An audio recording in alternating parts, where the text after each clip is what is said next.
Now, a vigil will be held on Thursday in Abuja to mark 500 days since a group of girls were taken from a school in Nigeria by Boko Haram. An international campaign attracted attention worldwide to their plight, but most girls are still missing, as Fidelis Mba reports. This is a school where 276 girls were abducted in April last year. The attack by Boko Haram also destroyed the school dormitory. Today, still very little is known about the location of the missing school girls. Some of the girls escaped. Some have reportedly been married off to Boko Haram militants. We are hearing the gun, so that we come out and we sit in outside, so that we are sitting and all the staff they run and they leave us in the school. Millions of people around the world have showed their support for the Bring Back Our Girls campaign. The hashtag has been shared over 5 million times on social media. According to President Muhammadu Buhari, the rescue of the missing girls remains a priority.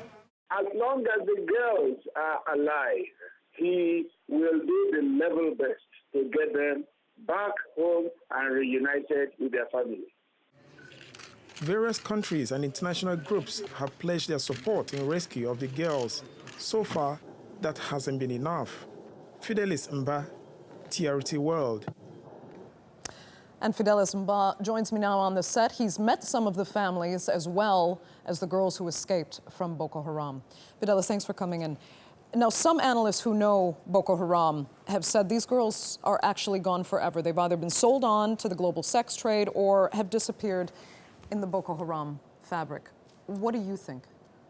Well, the thing is, the families are hopeful that these girls will one day come back home, but that is actually, more unlikely because they've been away for several months. And even the video released by Boko Haram some months ago only showed about half the number of girls who were missing, because there are 219 girls who are still missing. And as of now, some of them might have made babies already because they've been turned to sex slaves, and some, reported earlier, had been married off. And it is actually difficult to pin a particular location where these girls are.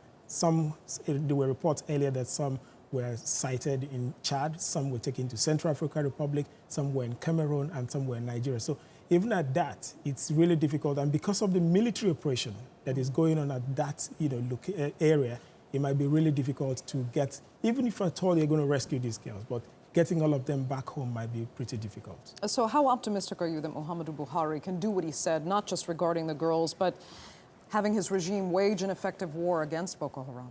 Well, as a former military leader, he knows all the techniques needed in terms of waging war against terrorism. But again, you're looking at this is actually not just a problem that is associated with Nigeria. Cameroon is battling with it, Chad is battling with it, and Niger, which are all countries neighboring Nigeria. It's quite a big battle for all these countries, and Buhari might just make an attempt, but without the cooperation of the other countries, it might be very, very difficult for him to overcome Boko Haram. Okay, Fidelis Mba, thanks so much.